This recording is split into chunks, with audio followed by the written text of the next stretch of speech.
Assalamu alaikum and welcome to Islamic Finance 101, short introductory course to Islamic Finance.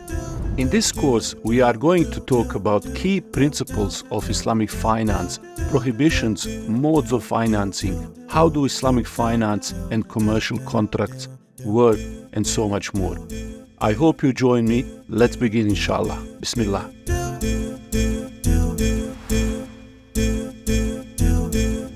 My name is Almi Cholan, and I have spent many years learning and teaching Islamic finance and commercial transactions. As a university lecturer, I've taught master's students on topics like Islamic finance and Islamic capital markets. I've worked with the industry standard-setting bodies and organizations that provide Islamic finance and investment services.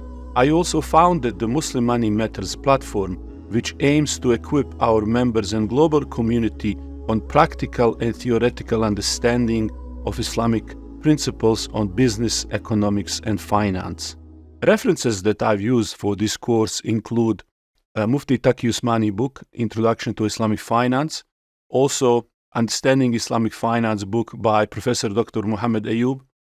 Some of the points I have taken from IOFI Shariah standards, and also I use my own experience and understanding that I have gathered over the year.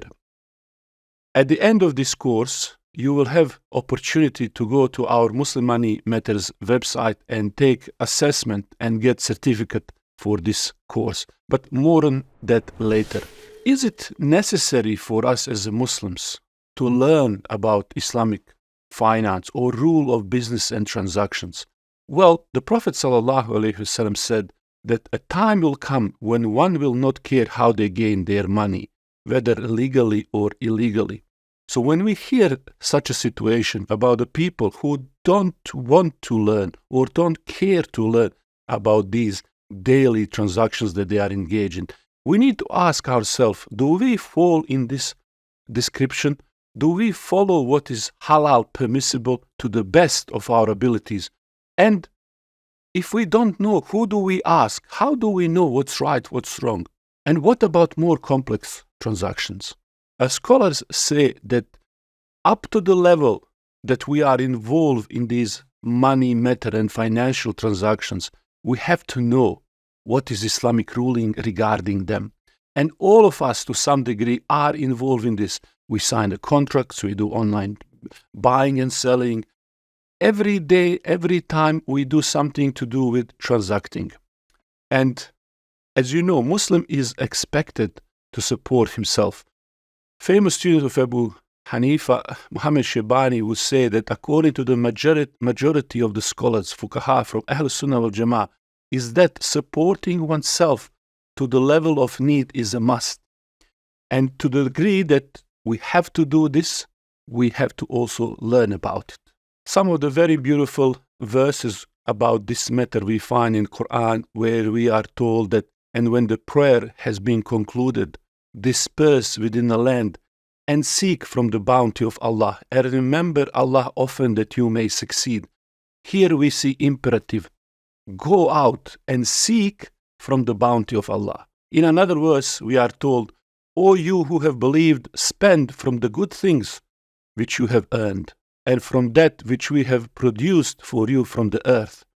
This verse indicates that you are supposed to earn something, and then we should give from that with which we earn. Providing for one's life is one of the goals of the Shariah. And since that cannot be achieved except by supporting yourself in general, then it is necessary to support yourself. There are also financial responsibilities towards our family, household, and the wider community that we have to also take on and fulfill. What is Islamic finance? So Islamic finance represents financial or commercial activity that is consistent with the principles of Islam, which prohibits unethical and immoral commercial activities. On the other hand, Islamic finance encourages entrepreneurship, mutual cooperation, generosity, and a spirit of partnerships, which connect the capital owner with real economic activities that may actually contribute to the welfare of society via commerce, manufacturing, constructions, and so on. So we see here something that is very central to Islamic finance, to Islam itself, that Islam wants to see that when we engage in transaction, in a business, we want to produce something that is real, that is beneficial, that solves the problem of the society. And through that, we earn our livelihood, we earn a surplus, we can then use that as well to support those who are in need, who cannot support themselves. So we see that cycle where money is moving through the society and doing good.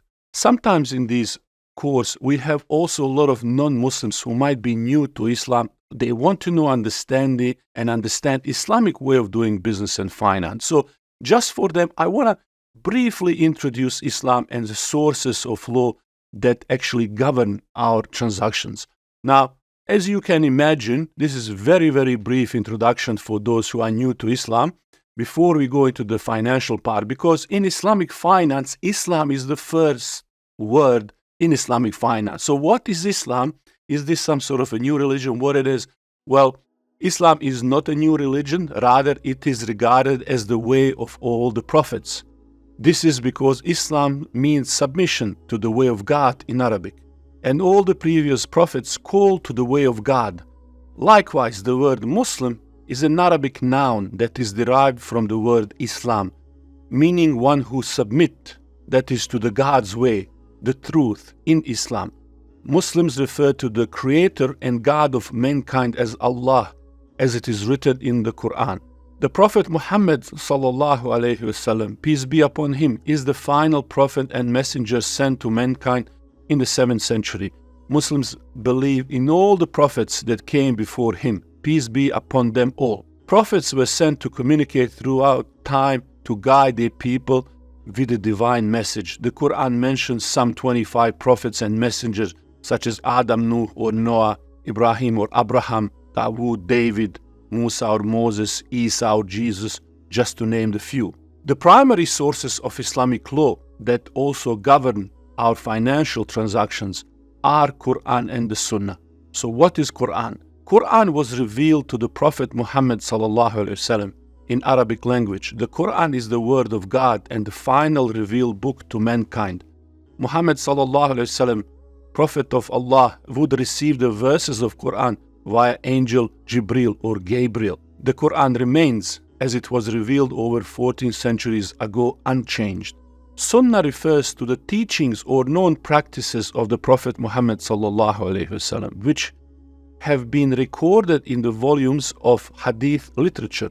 These resources include many things that he said, did, or allowed. And finally, point that I want to bring is that when there are no clear rulings that can be directly found in the Quran and the Sunnah, Muslim jurists or mujtahid would practice ijtihad or juristic opinion. The main purpose of ijtihad is to strive and deduct the correct ruling and comprehend the intent of the lawmaker. A common feature of ijtihad is interpretation based on qiyas or analogy. Ijtihad continues to answer new issues as they emerge. And often in Islamic finance, we will have to rely on all of these sources and this juristic effort to find the intent of Allah subhanahu wa ta'ala when it comes to the new and emerging issues in a business and finance. Another term that comes often in discussion is Shariah. What is Shariah? Now, I have seen often Shariah being translated as Islamic law. That is actually what we would call fiqh, or human interpretation and application of the Shariah. More accurate understanding of Shariah is that it is a divine system or guidance that governs all aspects of Muslim life. It is derived from the Quran and Sunnah, and Shariah encompasses not only legal matters but also moral, ethical, social, and religious dimensions. In short, you could say that Shariah really is a way of life, sets of rules that contains prohibitions, obligations, clarifications, and so on.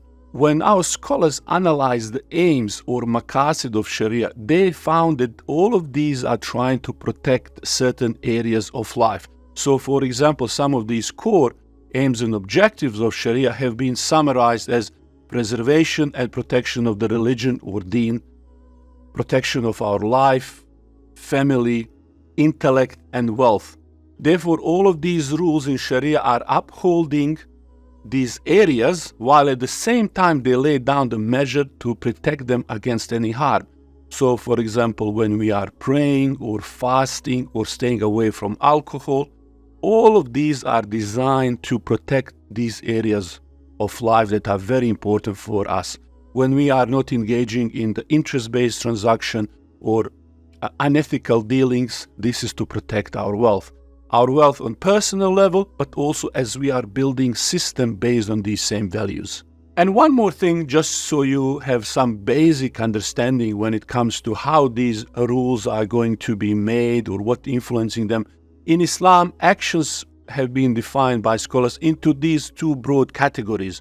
One is ibadat and another one is muamalat. So what's the difference? Well, basically, when you look at ibadat, these are acts of worship. This refers to actions of worships that are done sincerely and directed solely to Allah, such as prayer, fasting, hajj, and so on. Such acts of worship rely on proof within the sources of Islam for their endorsement and the conduct. So we need to find a text to say this is how we do acts of worship. Now, when it comes to muamalat or actions amongst people, these refer to how we interact with each other in our day-to-day dealings with people and so on. This includes things like trade, partnership, law, as well as Islamic finance. So unlike ibadat, a general ruling in muamalat is that everything is allowed except for that which has been prohibited. So in muamalat, we would say default ruling for everything. Let's say how we organize the finance or how we construct financial arrangement, business partnership, and so on. Default would be that whatever way you can imagine, it's permissible by default. What we want to know is that, is there specific text that would prohibit this? Or does this go against some of the aims of the Sharia? So it is on the person who says this is not permissible way to do X, Y, and Z in finance to come up with a proof to prohibit.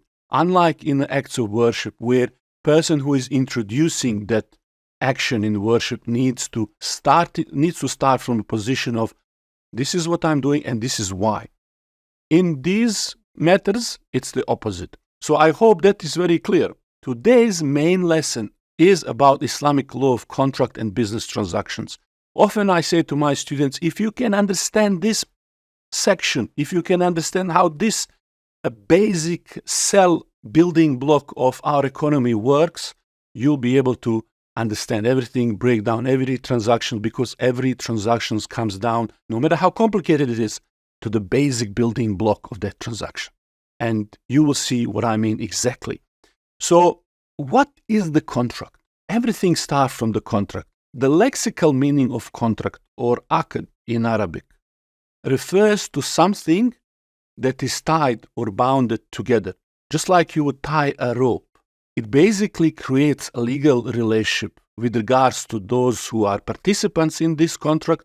It creates certain obligations and links them to the subject matter. What is it that we are transacting? So why it has to be legal? Because if one party does not fulfill its obligation, you can go to the court and hold them responsible for not fulfilling their obligation. That is why this beautiful Arabic word aqd, referring to something that is tied together, bound together, is a beautiful way to think about contract. What are the most common elements that you will find in the contract? Well, we start with the contracting parties. These are the people. You might have two people or more who are entering into this contract. They must be basically capable of entering in contract. They must be mature or sane. They must have authority to enter into the contract. The next part that you want to see in the contract is there has to be clear offer and acceptance of this contract. I'm offering this, you are accepting that. And whenever we engage in everything in life, there is always offer and acceptance. Even when you want to buy a drink from the vending machine, there is offer in the sense of this is a price. And once you put the coin, that means there is acceptance of that particular transaction. So whatever you are doing, there is always offer and acceptance that is happening. In the contract, what is it that we are doing? We are exchanging ownership of two things. One is the subject matter, what is being exchanged, and one is the consideration, what is the payment for that. And usually the fourth thing, you could put many more points, but that there is a unity of meeting, majlis, meaning that for contract to be binding and clear, it should be and must be finalized in that gathering. After we separate, we need to understand what did we agree so that there is no uncertainty. Offer and acceptance is something that is customary. Doesn't have to be always in written form, which is always the best, especially when something is serious, but it can be by certain gestures, indication, and whatever is customarily understood and accepted by the people. One thing about subject matter, of what is it that we can buy and sell. When it comes to the subject matter, which is the reason why we are structuring the contract, is that there is a movement. I want to sell something to you, right? So the subject matter should be something that exists, is valuable, usable, capable of being owned or ownership, capable of delivery, possession, specified and quantified. Now, there are sometimes certain examples when you can buy or sell something that does not exist, like when it comes to the manufacturing and when there is a high degree of you being able to deliver something. But in general, if you're going to sell somebody birds in the sky or fish in the ocean or something that is really difficult to catch or deliver or possess, then that creates the problem where you are selling something that most likely you cannot deliver, and that creates a problem. So when it comes to then transactions that come out of the contract, so in the most simple way, you could have 3 basic building blocks that contract is trying to do, or your transaction is trying to accomplish. So these are, number 1, they could be a sale or a purchase on cash, meaning on the spot, or on credit, deferred payment basis. Number 2, there is a transaction which we call loan and leasing. So a result of all of these transactions will have different implications when it comes to the ownership, risk, and liability. So let's go quickly into all of these things. So the most simple one is obviously sale.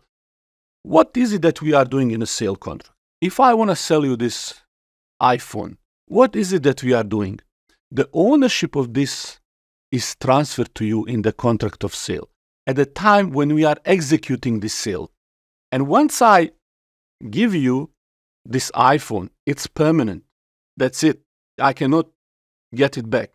So in the sale, we have, and in every contract, we always have 2 things happening. One is subject matter and consideration or payment. So think about every possible contract will have these 2 things. 2 things that we are always exchanging. So I'm exchanging the ownership of this iPhone, and you are exchanging ownership of your money and you're giving it to me. So this is a permanent. What about if you are paying me money in the future on deferred payment base? Exactly the same thing is happening. Now I'm again transferring the phone, which is immediately transferred to you in exchange for what from you? You are still paying me something. You are still transferring ownership of something to me. And that ownership is not of cash, but of debt, future money. So I'm saying I'm giving this for $500 to you in 1 month. So now I'm the owner of $500 in the future that you are responsible for, and you are the owner of this phone. So it is very important to understand, in sale, transfer of ownership is immediate and instant, and you cannot reverse it, whether you're paying on the spot or on the credit basis. In the loan, it's a little bit different.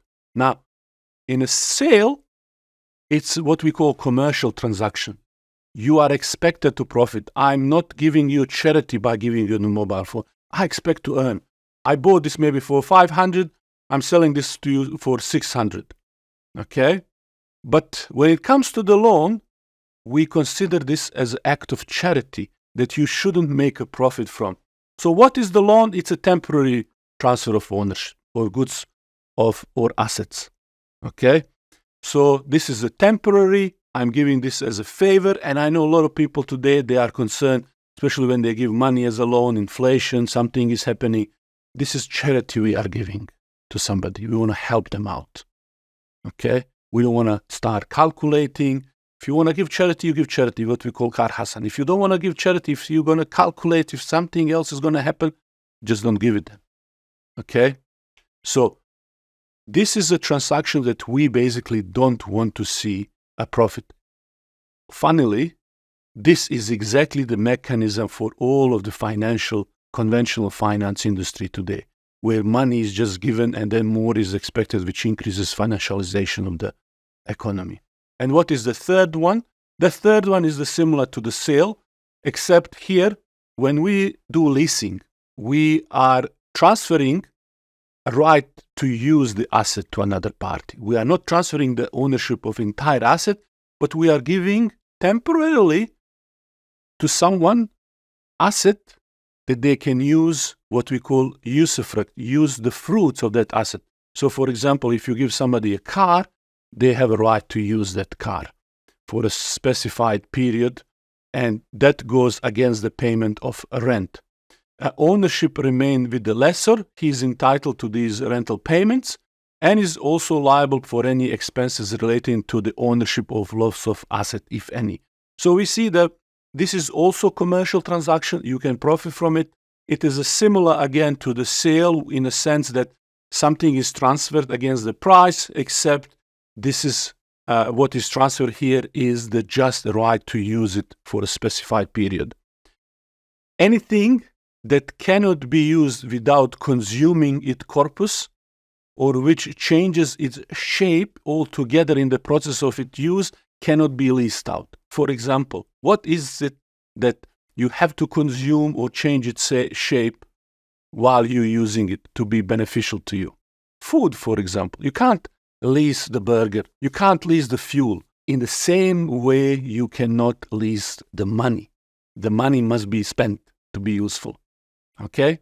The result of engaging in a contract, and in particular transaction where two things are exchanged, is that each of these concluding transactions will result in three different types of ownership. So to begin with, we have ownership of an asset. Then we have ownership of a debt, or your ownership of usufruct, right to use something. So let's give example regarding this. I purchased the house fully, it's been built. I'm now the owner of the asset itself and the usufruct.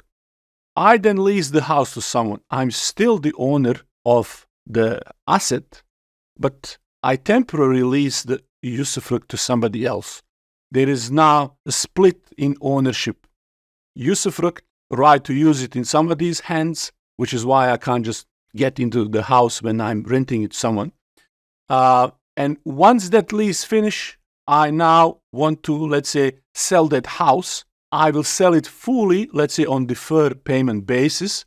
In this case, the ownership of assets goes to another person, and then I become owner of a debt, of the future cash flow that is going to come as a result of that sale. So in each situation, the ownership will change and liabilities will also change. So the key point to remember here is that there are always two things that are being exchanged in any transaction. There is a subject matter, there is a payment, whether it's spot or deferred. We are always changing the ownership. When we go to the market, market is the place where ownerships are exchanged. I give you something, you give me something else. Finally, the result of these transactions and the contracts is that, generally speaking, what we are engaging will be permissible or not. And so we have classification of the contract based on that. So if all elements of this transaction or contracts are found to be in order, we say this is valid or sahih transaction and the contract. If a contract does not fulfill essential conditions, for example, there is illegal subject matter, or there is an issue with offer and acceptance, or lack of ownership and similar, then we would say that this is void contract, invalid, batil. In Hanafi school of thought, there is also sort of in the middle, a voidable or defective type of contract, which is the case if it has all of the elements of the contract, but there are some non-essential elements and attributes that would render it void, such as you buy a car, but maybe you didn't specify the color of that car. In that case, you need to change or fix this so that contract become fully valid type of contract. Contract itself could have certain conditions. If you are leasing the car, you might put as a condition anything that Sharia allows or doesn't say anything about, so that would make it permissible. If you lease the car and you say they shouldn't be driving off-road, well, that's the contract, that's a valid condition. If you put some conditions in a contract that would make it avoiding certain things that Sharia wants to ensure happen, for example, let's say you have inheritance and you put conditions in a way to go around laws of inheritance and so on, these are the conditions that obviously are rendered invalid in this contract. We are at the end, and I have one little task for you to make sure that we understand this core concept of what we are exchanging and what's the contract about. I want us just to focus on the essence of the contract, which is the subject matter that we are transacting here. That's why we go to the market. That's why we do what we do. That's what people produce when they run a business. Something. Now, subject matter could be goods, but it could be also services. Could be real, could be digital, could be anything. Anything that people are transacting. So in this task at the end, I want in the comment section that you list at least one type of contract or one transaction and identify its subject matter. So add this in the comments. I'll give you an example. If I say car lease, what is the subject matter here? It's usufruct, the right to use the car. So let's see what you come up, inshallah, and I'll see you in the next video. Salam alaikum.